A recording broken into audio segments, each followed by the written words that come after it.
Hammer House of Horror is a British anthology horror television series produced by the legendary Hammer Film Productions. Premiering on ITV on September 13th of 1980, this series consisted of 13 standalone episodes that each explored a different horror theme. It marked Hammer's transition from big screen horror to television, creating a distinctive blend of classic gothic horror with the contemporary supernatural, psychological, and even slasher elements of the late 1970s and early 1980s. But before talking about this absolutely fantastic series, let's just dive into its creation, themes, and legacy. Hammer Film Productions was synonymous with gothic horror cinema in the 1950s through the early 1970s. The studio reinvented classic monsters like Dracula, Frankenstein's monster, and The Mummy, bringing horror back to the forefront of British and international cinema. However, by the late 1970s, Hammer's brand of horror cinema began to decline, largely due to competition from American slashers like Halloween, as well as audiences changing their taste in horror cinema.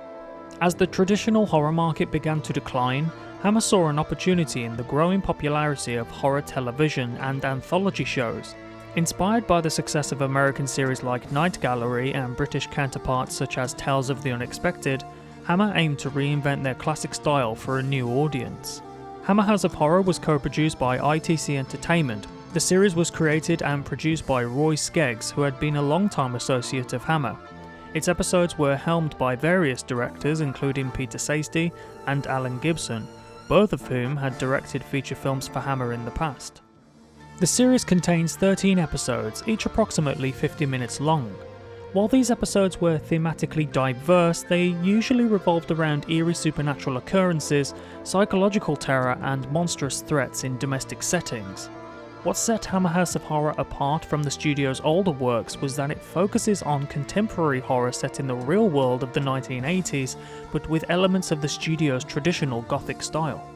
Moving on to some memorable episodes, Episode 5, The House That Bled to Death, is one of the most well-remembered episodes and was the first one that I ever saw. This story follows a family moving into a house with a dark and sinister history.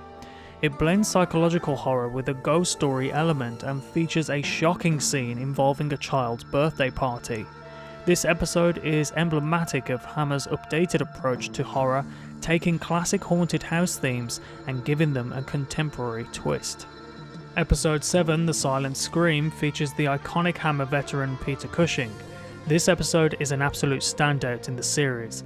It revolves around a recently released convict played by Brian Cox and a pet shop owner played by Peter Cushing, who has sinister intentions.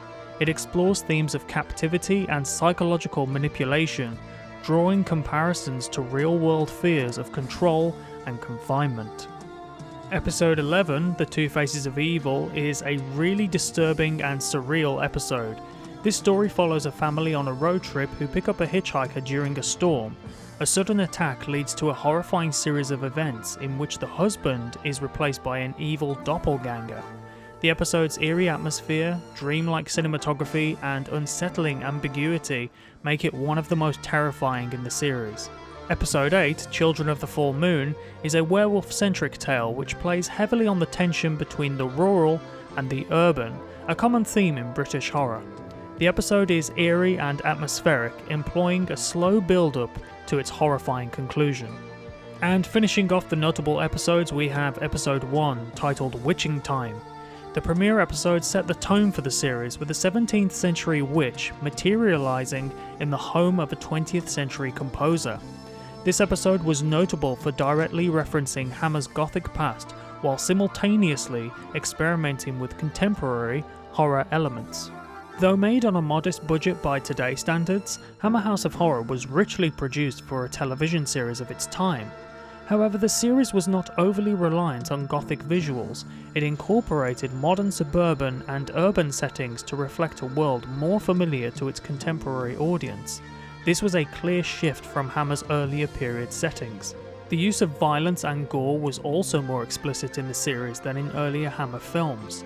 The freedom provided by the TV format, coupled with looser broadcast standards in the UK, allowed the creators to explore darker and more graphic imagery. Episodes frequently contain disturbing scenes such as the notorious blood flood scene in The House That Bled to Death and the macabre fate of the characters in episodes like The Two Faces of Evil.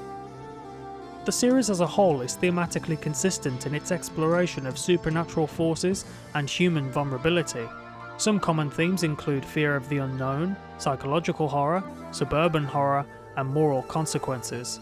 There's a noticeable nod to American slashers in some episodes, while others are inspired by traditional ghost stories and witchcraft tales. Unfortunately, Hammer House of Horror only lasted for one season, but it left a lasting impression on fans of British horror.